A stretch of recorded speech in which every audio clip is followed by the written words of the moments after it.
బాగా జరిగాయి మేడం. ఈ ఏలూరు రాజమండ్రి ప్రోగ్రామ్స్ అన్నీ బాగా జరిగాయి సార్, చాలా అద్భుతంగా జరిగాయి. సిద్ధం చూస్తుంటే అసలు జనం వాళ్ళే వచ్చారా స్వచ్ఛందంగా అన్నట్టు, అంతమంది వచ్చారా అన్నట్టు అనిపిస్తుంది. ఏలూరు ఎక్సలెంట్గా జరిగింది. ఎక్సలెంట్గా జరిగింది. ఏమిటి సార్, ఏమిటి సిద్ధం అనే దానికి జగన్మోహన్ రెడ్డి గారు అంటే దాన్ని నేను సినిమా డైలాగ్తో పోల్చి చెప్పదలుచుకోలేదు, కానీ రాజకీయంగానే అంటే ప్రత్యేకంగా ఆంధ్రప్రదేశ్ రాజకీయాల్లో ఏమాత్రం నమ్మతగనటువంటి వ్యక్తి ఒకవైపు చంద్రబాబు నాయుడు గారు, అప్పుడప్పుడు వచ్చిపోయి నేను ఉన్నానని చెప్పుకునే వ్యక్తి ఇంకొక వైపు. అవును, వీళ్ళిద్దరూ కలిసి జగన్మోహన్ రెడ్డి గారి మీద ఎప్పుడైతే దాడి చేయటం ప్రారంభించారో, అంటే రాష్ట్ర రాజకీయాల మీద వీళ్ళకున్నటువంటి పవన్ కళ్యాణ్ గారికి అవగాహన తక్కువ, చంద్రబాబు నాయుడు గారికి స్వార్థం ఎక్కువ. వీళ్ళిద్దరూ కలిసి జరుగుతున్న సంక్షేమాన్ని కానీ అభివృద్ధిని కానీ పరిపాలన కానీ, అంటే పేదవాడు ఎక్కడ బాగుపడతాడో జగన్ పేదవాడి వైపు వంగిపోయాడు. అంటే ఒక 360 degrees కానీ మనం ఒకదాన్ని మెజర్ చేస్తే నీకు టిల్టింగ్ ఎక్కడైతే కనపడుతుందో దాన్ని మనం ఏమంటామంటే ఇంక్లినేషన్ అంటాం.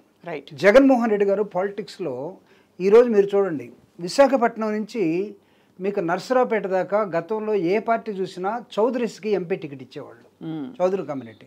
జగన్మోహన్ రెడ్డి గారు మొత్తాన్ని నెత్తి అవతల పడేసాడు, బీసీలకు ఇస్తున్నాడు ఇప్పుడు. అంటే దాని అర్థం జగన్మోహన్ రెడ్డి గారికి ఉన్నటువంటి సోషల్ ఇంజనీరింగ్ కానీ సమాజం పట్ల ఇంకెంతకాలం వీళ్ళని అణగదొక్కాలి, ఎంతకాలం వీళ్ళు అడుగులు ఉంటారు, వీళ్ళని పైకి ఎవరు తీసుకొస్తారని వస్తుంటే దాన్ని అనేక విధాలుగా ఆయన సైకో అని, ఇతనికి మతిపోయిందని, లేకపోతే అప్పుల్లోకి వెళ్ళిపోయిందని రకరకాలుగా ఓదరగొట్టి బ్యాచ్లు మొత్తానికి జగన్ ఒకే ఒక సమాధానం, నేను సిద్ధం.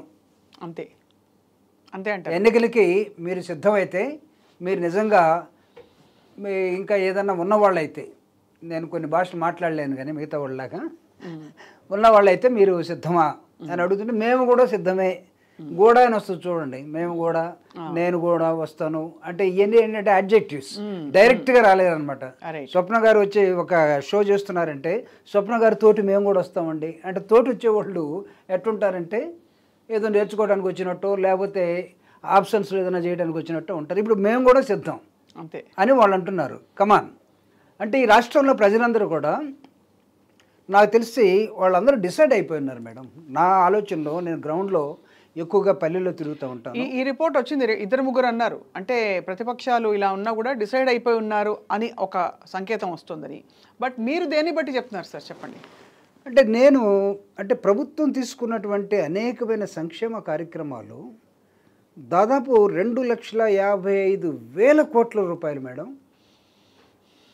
ఇది నార్మల్గా బడ్జెట్లో ఒక కేంద్ర ప్రభుత్వం బడ్జెట్ కూడా అంత ఉండదు.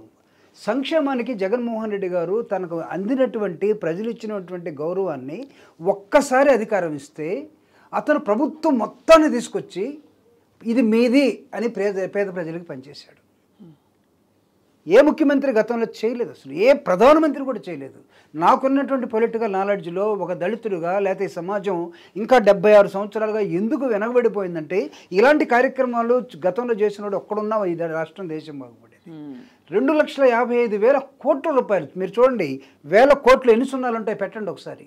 ఇవన్నీ ప్రతి కుటుంబానికి పంపించాడు. మధ్యలో ఒక మీడియేటర్ లేడు, మధ్యలో లీకేజెస్ లేవు. అసలు ఈ ప్రజాస్వామ్య వ్యవస్థలో మధ్యలో లీకేజ్ లేకుండా, అవినీతి లేకుండా ఒక అంశాన్ని ఈ దేశంలో చేసి చూపించాడంటే అది జగన్మోహన్. ఇది నార్వే కాదు, ఆంధ్రప్రదేశ్ నార్వే కాదు. నార్వేలో నీకు అవినీతి జీరో.